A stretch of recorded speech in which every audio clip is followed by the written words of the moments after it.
السلام علیکم دوستو، آج آپ کے لیے لے کے حاضر ہوئی ہوں۔ حقیقت سے چشم پوشی کرنے والے اکثر گھاٹے میں رہتے ہیں۔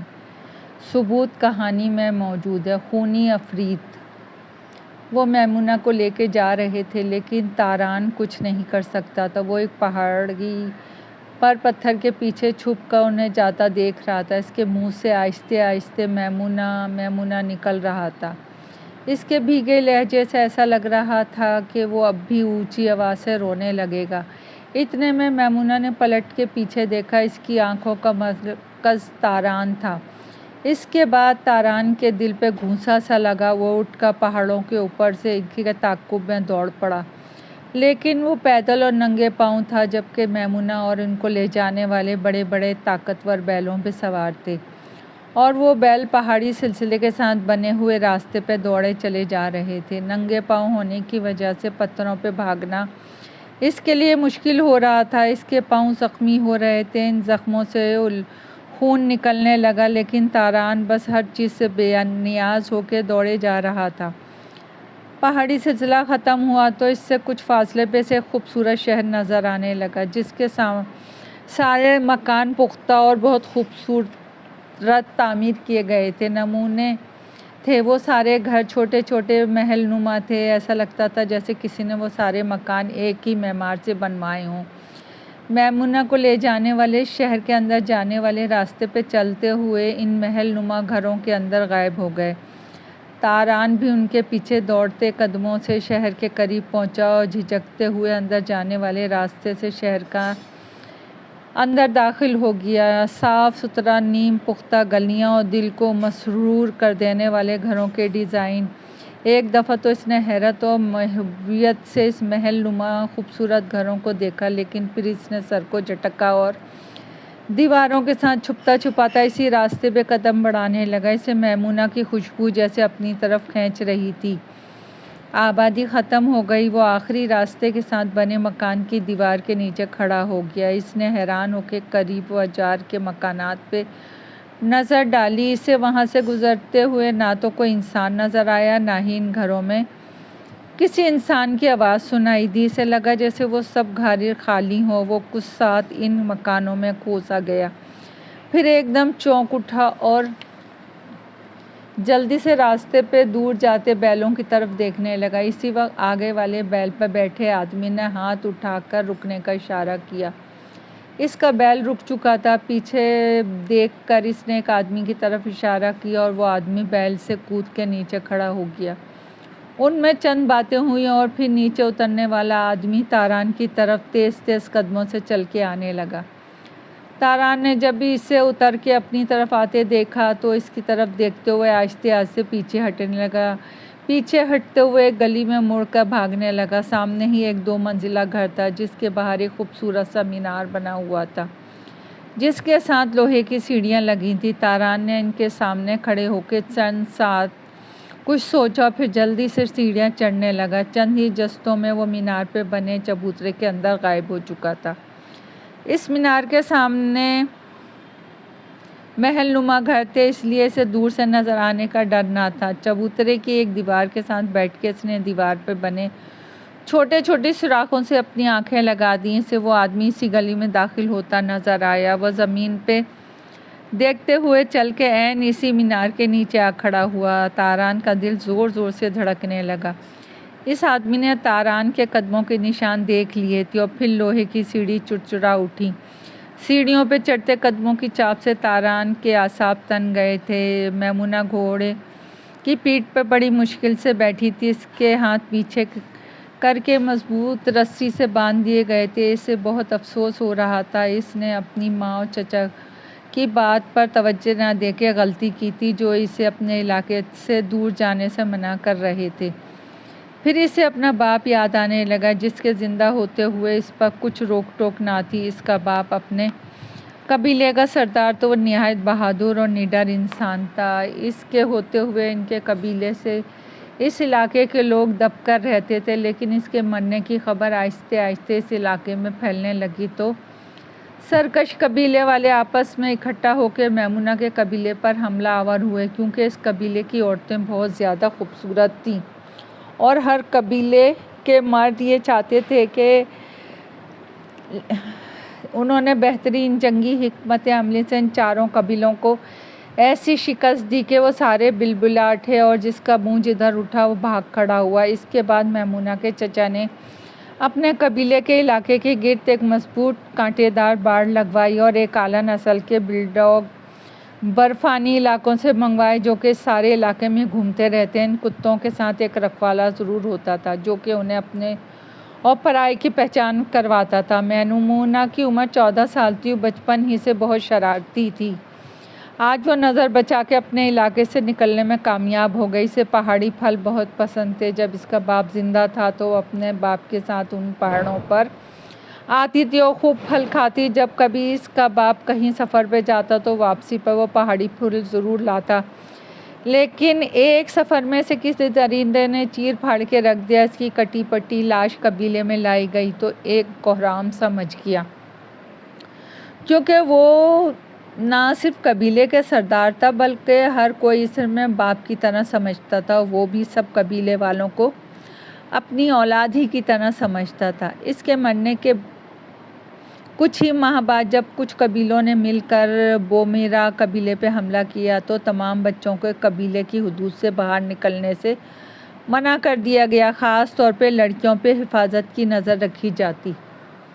2 سال ہو گئے میمونہ نے پہاڑی پھل نہیں کھایا تھا۔ آج اس کا دل مچل رہا تھا، اسی لیے وہ نظر بچا کے اپنے قبیلے کے علاقے سے نکل آئی۔ ابھی وہ پہاڑوں سے کافی دور تھی کہ اچانک کچھ گھنے درختوں میں سے 3 گھڑ سوار نکلے اور اس کے گرد گھیرا ڈال کر اسے گھور گھور کے دیکھنے لگے۔ ان تینوں کے سروں پہ بڑی بڑی پگڑیاں تھیں اور منہ پر ڈھانٹے بندھے تھے۔ ان تینوں کی آنکھیں گہری سبز تھیں۔ میمونہ انہیں دیکھ کے ڈر گئی۔ ارے یہ تو بومیرا قبیلے کے سردار کی بھتیجی ہے، ان میں سے ایک نے کہا۔ باقی 2 بجلی کی طرح گھوڑے سے اترے اور اسے قابو کر کے اس کے ہاتھ پیچھے باندھ دیے۔ اس کے بعد انہیں درختوں سے وہ ایک گھوڑے لے آیا اور اس پر میمونہ کو بٹھا دیا۔ میمونہ اب ہل بھی نہیں سکتی تھی اور پھر وہ ان تینوں گھوڑ سوار کے ساتھ کسی نامعلوم منزل کی طرف نہ چاہتے ہوئے جانے پہ مجبور ہو گئی۔ راستے میں 2 دفعہ زور لگا کے گھوڑی سے گری تاکہ انہیں تنگ کر سکے۔ پہلی دفعہ تو اسے آرام سے اٹھا کر دوبارہ گھوڑے پہ بٹھا دیا گیا، لیکن دوسری بار گرنے پہ اسے اٹھانے والے نے 2 ہاتھ بھی لگائے۔ اسی آدمی کے ہاتھ اتنے وزنی تھے کہ میمونہ کو اپنا سر گھومتا ہوا محسوس ہوا۔ اس کے بعد میمونہ نے گرنے یا ہلنے کی کوشش نہ کی۔ اب وہ لوگ ان پہاڑوں کے پاس سے گزر رہے تھے جن کے اندر وہ پھل وافر مقدار میں تھا جو کہ میمونہ کو بہت پسند تھا، اور جنہیں کھانے کی خاطر آتے ہوئے وہ ان آدمیوں کے ہتھے چڑھ گئی۔ پتہ نہیں وہ لوگ کون تھے اور اسے کہاں لے جا رہے تھے، یہ سوچتے ہوئے پریشان ہو رہی تھی۔ پہاڑ ختم ہوتے ہی اس کی سماعت سے پانی کا شور سا سنائی دیا اور اسے اچانک اپنی آزادی کی راہ نظر آنے لگی۔ لیکن میمونہ کو اس وقت سخت مایوسی ہوئی جب ان کا قافلہ اس بہتے دریا سے کافی دور سے گزرا۔ اب میمونہ سوچنے لگی کہ وہ کیسے اپنے والے گھوڑے کو اس طرف لے جائے کہ اچانک اس کی دائیں طرف والا گھوڑا سوار نے گھوڑے کو روک دیا۔ میمونہ والا گھوڑا ابھی اچانک کسی چیز سے ڈر گیا اور بتک کے اپنی ٹانگیں اٹھانے لگا۔ میمونہ نے اپنے کچھ ہی آگے دیکھا، ایک کالا ناگ پھن پھیلائے کھڑا تھا۔ میمونہ کے گھوڑے نے دائیں طرف ایک چھلانگ سی لگائی اور سرپٹ دوڑ پڑا۔ ان تینوں گھوڑے سواروں میں سے ایک نے تلوار نکالی اور ایک بھرپور وار ناگ پہ کیا۔ ناگ کا سر جسم سے الگ ہو گیا۔ پھر وہ تینوں میمونہ کے پیچھے گھوڑے دوڑانے لگے، لیکن میمونہ کا گھوڑا اتنی دیر میں دریا کے قریب پہنچ چکا تھا۔ میمونہ نے پانی کے قریب پہنچتے ہی اپنے آپ کو زور لگا کے دائیں طرف گرایا اور بہت زور سے گری تھی۔ اسے اپنے جسم میں درد کی ٹیسیں اٹھتی ہوئی محسوس ہوئیں، لیکن وہ نشیب میں بہتے دریا کی طرح لڑکھڑاتی چلی گئی اور پھر چھپاک سے پانی میں جا گری۔ پانی میں گرتے ہوئے پانی کے اندر ڈوب گئی۔ اسے اپنا سانس بند ہوتا محسوس ہوا۔ اس نے ہاتھ ہلانے کی کوشش کی، لیکن وہ تو مضبوطی سے بندھے ہوئے تھے جو کہ بہت کوشش کے باوجود بھی نہ کھل سکے، اور وہ ڈوبتی ابھرتی دریا کی طغیانی میں بہتی چلی گئی۔ جلدی پانی نے اس کی آنکھوں کے سامنے اندھیرے کی چادر تان دی۔ تاران اپنی دادی کے ساتھ ایک جنگل میں رہتا تھا جہاں وہ بھیڑ بکریوں کا ایک ریوڑ جو کہ اس کا اپنا تھا چراتا تھا۔ اس کی دادی کافی بوڑھی تھی، جس سے تاران نے اپنا دادا اور والدین کے بارے میں کافی پوچھا، لیکن وہ بس اتنا ہی بتاتی کہ وہ تینوں ایک سفر میں گئے پھر واپس نہ آئے۔ تاران اس وقت 5 سال کا تھا، لیکن اسے ان تینوں میں کوئی یاد نہ تھا۔ اس نے جب سے ہوش سنبھالا تھا اپنے آپ کو اس جنگل میں اپنی دادی اور 3 پہاڑی نسل کے کتوں کے ساتھ بھیڑ اور بکریوں کے ریوڑ چڑھاتے ہی دیکھا تھا۔ پہل دادی اس کے ساتھ ریوڑ چڑھاتی، لیکن پھر وہ زیادہ بوڑھی ہو گئی تو ریوڑ تاران اور اس کے ساتھی کتوں کے حوالے ہو گیا۔ اس کی دادی نے اپنی لکڑی کے بنے اس گھر کے گرد سبزیاں اور کچھ پھلوں کے درخت بھی اگائے ہوئے تھے۔ مہینے میں ایک دن تاران شہر سے راشن اور ضرورت کی کچھ چیزیں لے آتا تھا۔ کبھی جنگل کے ساتھ گزرتے ہوئے دریا سے مچھلی بھی پکڑ لاتا تھا۔ آج بھی وہ مچھلی پکڑنے کے لیے دریا پہ پہنچا۔ اس نے پہلے نہانے کے لیے چھلانگ لگائی ہی تھی کہ اس کا ایک کتا جو کہ اس کے ساتھ آ گیا تھا دریا کی طرف دیکھ کے بھونکنے لگا۔ تاران نے تیز تیز دریا کی طرف دیکھا تو سرخ کپڑوں کی جھلک نظر آئی۔ پہلے تو وہ ڈر گیا، لیکن پھر اسے لگا کہ کپڑے ہل رہے ہیں۔ اس کے ذہن میں فوراً آیا کہ کوئی انسان دریا کی روانی کے ساتھ بہک کر آ رہا ہے۔ اس نے تیزی سے آگے کی طرف تیرنا شروع کر دیا، کیونکہ وہ کپڑوں کی چھلک دریا کے درمیان میں تھی، اور پھر دریا کی لہروں سے لڑتے ہوئے وہ اس لڑکی کو جو کہ میمونہ تھی نکال کے باہر لے آیا۔ باہر نکال کے اس نے لڑکی کے دل پہ کان لگا کے دیکھا، دھڑکن کی آواز آہستہ آہستہ آ رہی تھی۔ اس نے لڑکی کو اٹھا کر کندھے پہ رکھا تو پیٹ پہ دباؤ پڑتے ہی لڑکی کے منہ سے پانی نکلنے لگا۔ تاران میمونہ کو لیے ہوئے اپنی دادی کے پاس گیا۔ اس کا کتا اس سے پہلے دادی کو خبر کر چکا تھا۔ تاران کی دادی جنگل کے کونے پر ان کا انتظار کر رہی تھی۔ کتے کے لگاتار بھونکنے اور بھاگ کر جنگل سے باہر جانے والے راستے پہ جانے سے تاران کی دادی کو اتنا سمجھ آ گیا کہ تاران کو دادی کی مدد کی ضرورت ہے۔ شاباش، تم نے اس لڑکی کو کندھوں پہ اٹھا کے عقل مندی کا کام کیا۔ اس کے پیٹ سے پانی نکل گیا۔ میمونہ کے پاس بیٹھی دادی اس کے گال سہلانے لگی۔ تاران کو جو اپنی بہادری کا قصہ سنا رہا تھا کہ کیسے اس نے اپنی زندگی کو خطرے میں ڈال کے لڑکی کی جان بچائی۔ تاران، جا کے بکری کا گرم گرم دودھ لے کے آؤ، تازہ کوئی پھل لے آنا جلدی۔ اور تاران اس خوبصورت لڑکی سے ہٹنے پہ مجبور ہو گیا۔ جب تاران دودھ لے کر آیا تو لڑکی کو ہوش آ چکا تھا، اور وہ دادی کے ساتھ چلتے ہوئے آہستہ آہستہ ان کے گھر کی طرف آ رہی تھی۔ 2 دن وہ دادی کے ساتھ ہی اس کے کمرے میں لیٹی رہی، اور تاران بھیڑ بکریوں کے چھپر میں، لیکن وہ بہانے سے کمرے کا چکر لگاتا رہتا۔ اور جب میمونہ ٹھیک ہو گئی تو دادی نے اس سے پوچھا کہ اسے کس نے باندھ کر دریا میں گرایا تھا۔ میمونہ سچ بات نہیں بتانا چاہتی تھی، کیونکہ اسے قبیلے کی زندگی سخت اور قیدی لگتی تھی، اسی لیے اس نے جھوٹ موٹ ایک کہانی سنا دی کہ اس کے رشتہ دار اس کے باپ کے مرنے کے بعد اس کی زمین و جائیداد پہ قبضہ کرنا چاہتے تھے، اسی لیے اسے باندھ کے دریا میں پھینک دیا۔ میری قسمت اچھی تھی کہ آپ کا پوتا وہاں نہا رہا تھا، جس نے میری جان بچائی۔ آخری الفاظ نے تاروں کی طرف تشکر بھری نظروں سے دیکھتے ہوئے ادا کیے۔ تارون، جو کہ اس کو محویت سے پیار بھری نظروں سے دیکھ رہا تھا، اس کے دیکھتے ہی شرما سا گیا۔ میمونہ کے آنے سے پہلے تاران اپنے کتوں کے ساتھ کبھی اکیلا جنگل اور دریا کی سیر کرتا، لیکن اب اس کے ساتھ میمونہ ہوتی۔ وہ دونوں مل کے مچھلیاں پکڑتے اور جنگل میں خرگوش شکار کرتے۔ میمونہ کو اپنے گھر والے یاد آتے تھے، لیکن وہ دل کو مضبوط کر لیتی تھی، کیونکہ اس جنگل کی زندگی سے بہت پسند آئی تھی۔ تاران اور میمونہ کو ایک دوسرے سے انسیت ہو گئی اور ایک دوسرے کی عادت پڑ گئی۔ 1.5 سال گزر گیا۔ تاران کے چہرے پہ مونچھیں اگنے لگیں، جس کے سنہری بال اسے پہلے سے زیادہ خوبصورت بنا رہے تھے۔ دوسری طرف میمونہ بھی نوجوانی میں قدم رکھ رہی تھی۔ ایک شام دونوں کو دادی نے اپنے پاس بٹھا لیا۔ دیکھو تاران، میں اب کافی بوڑھی ہو گئی ہوں، اس لیے تم لوگ زیادہ دور نہ جایا کرو، میرے آس پاس ہی رہا کرو۔ لیکن ایک شام وہ کھیلتے ہوئے بہت آگے نکل گئے۔ میمونہ کہیں چھپی ہوئی تھی اور تاران اسے ڈھونڈ رہا تھا۔ جنگل کا یہ حصہ بہت گھنا تھا۔ میمونہ گھنے درختوں کے اندر غائب ہو گئی اور تاران گھنے درختوں میں خوب غور سے کوئی آواز پیدا کیے بغیر دیکھتا جا رہا تھا، لیکن کافی دیر سے میمونہ نہ مل رہی تھی۔ تاران کو تشویش سی ہونے لگی، لیکن وہ اس طرح ڈھونڈتا رہا کہ اچانک ایک درخت کی گھنی چھاؤں کی چاروں طرف پھیلی شاخوں کے درمیان سے میمونہ برآمد ہوئی اور اسے ایک بڑے قد کے آدمی نے پیچھے سے ہاتھ ڈال کر گردن سے قابو کیا ہوا تھا، ساتھ ہی اس نے دوسرے ہاتھ سے ایک چھرا میمونہ کے نرغٹے پہ رکھا ہوا تھا۔ اس آدمی کے سر پہ سفید پگڑ سا بندھا ہوا تھا اور اس نے اپنا منہ چھپایا ہوا تھا۔ اس آدمی کی چھوٹی چھوٹی آنکھیں تاران کو دیکھ رہی تھیں۔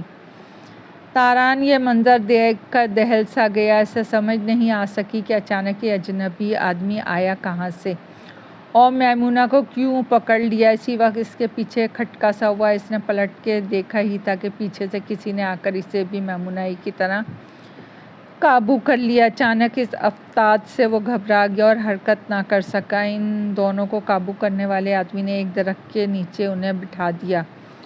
درختوں کے اندر سے دو آدمی ان جیسے ہی حلیوں میں برآمد ہوا اور ان میں سے ایک میمونہ کی طرف بڑھا، اسے غور سے دیکھنے لگا۔ مرجان، تم بالکل ٹھیک پہچانا، یہ بومیر قبیلے کی سردار کی بیٹی میمونہ ہی ہے، اور اب یہ ہمارے قبیلے کی سردار کی بیوی۔ اس نے اتنا ہی کہا تھا کہ اچانک دائیں طرف سے ایک بل ڈاگ چھلانگ لگا کے میمونہ کو قابو کرنے والے کے اوپر جھپٹا اور اس نے اس افتاد سے گھبرا کے میمونہ کو چھوڑ دیا۔ اتنی دیر میں ایک اور کتا بھی تاران کو آزاد کروا چکا تھا۔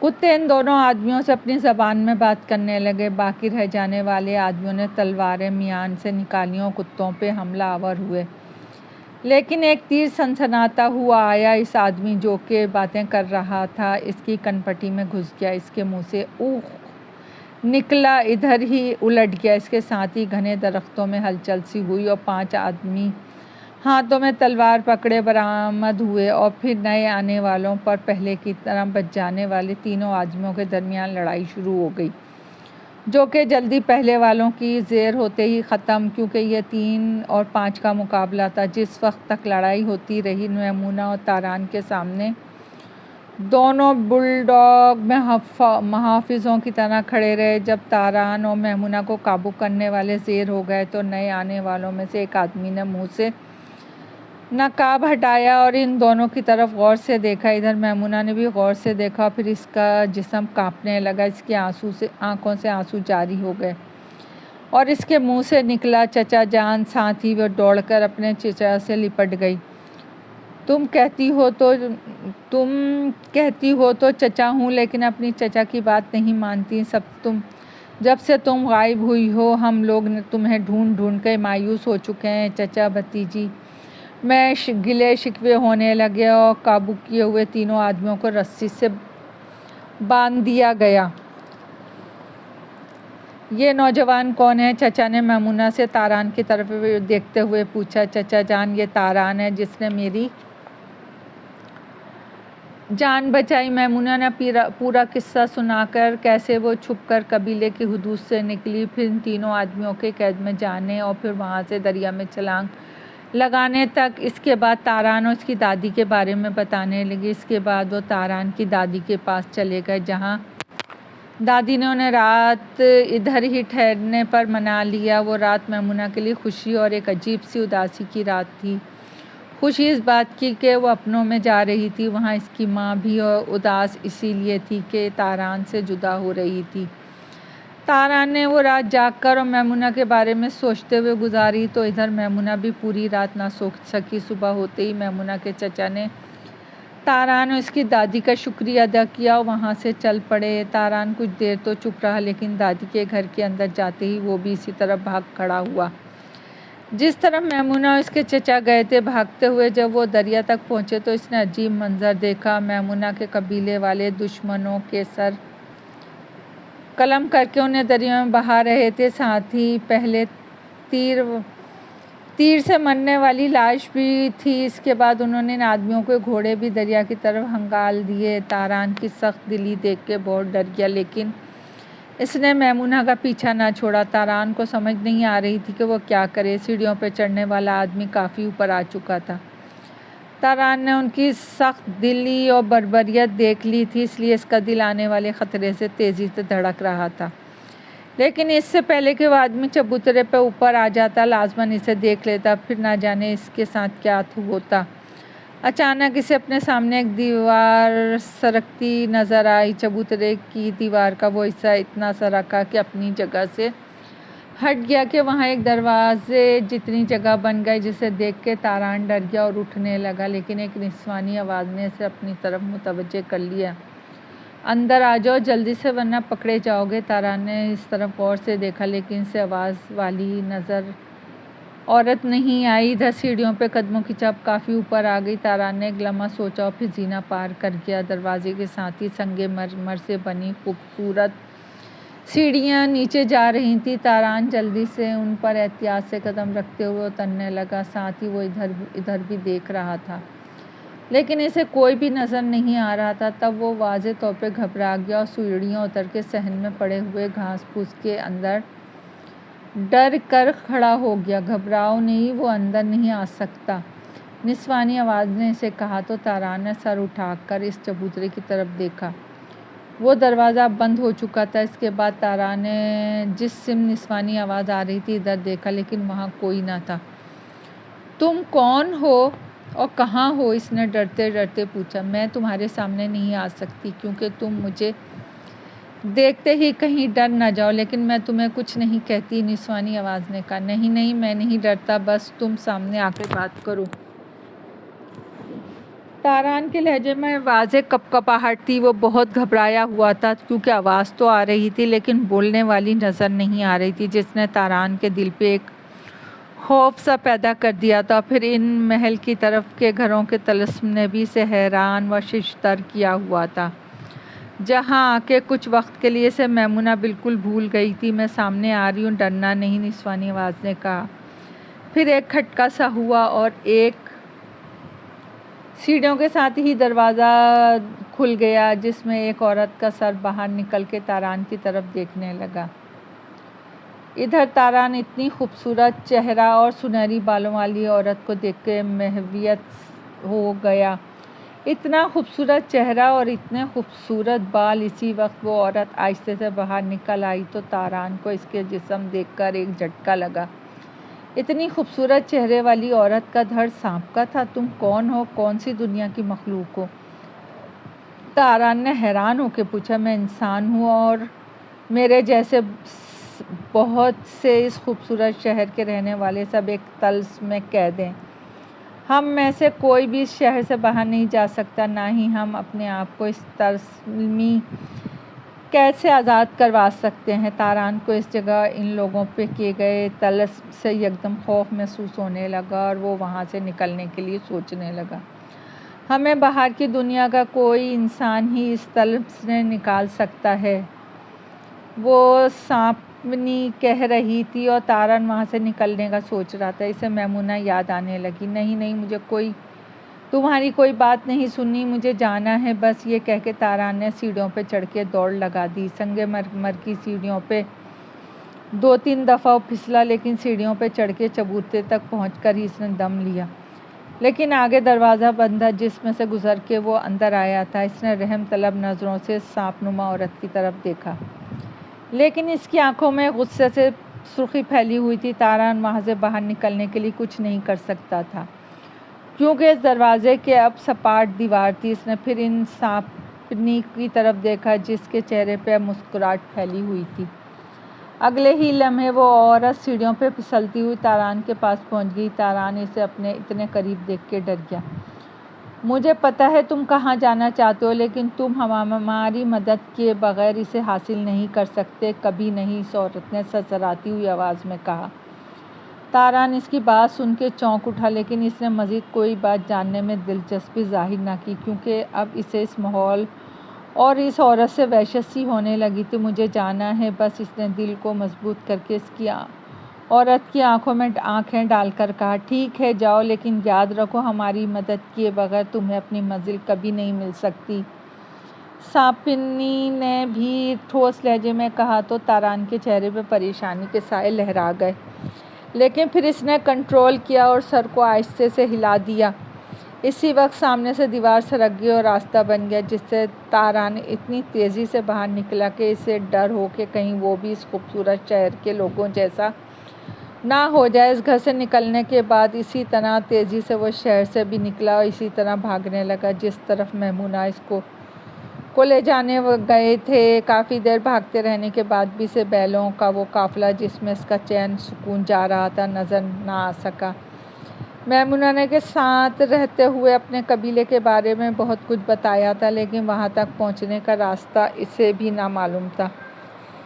تاران زمین پہ غور سے دیکھ کر آہستہ آہستہ چلنے لگا اور زمین پہ بیلوں کے کھروں کے نشان دیکھنا چاہتا تھا، لیکن شاید وہ راستہ بھٹک کے نشان گم کر بیٹھا تھا۔ پہاڑی راستوں پہ 2 دن تک ادھر ادھر بھٹکتے ہوئے اچانک اسے دریا کے پانی کی روانی کی آواز سنائی دی تو اسے ایسا لگا جیسے ایک نئی زندگی مل گئی ہو۔ تاران پانی کی آواز کی سمت بھاگا اور پھر پہاڑی راستے سے تھوڑے ہی فاصلے پہ ایک دریا تیزی سے بہتا نظر آیا۔ پھر تاران تھوڑا سا نیچے اتر کے پانی پینے لگا اور ساتھ ہی دعا کر رہا تھا کہ یہ وہی دریا ہو جو کہ میمونہ کے قبیلے سے کچھ ہی فاصلے پر ہے، جس کے بارے میں میمونہ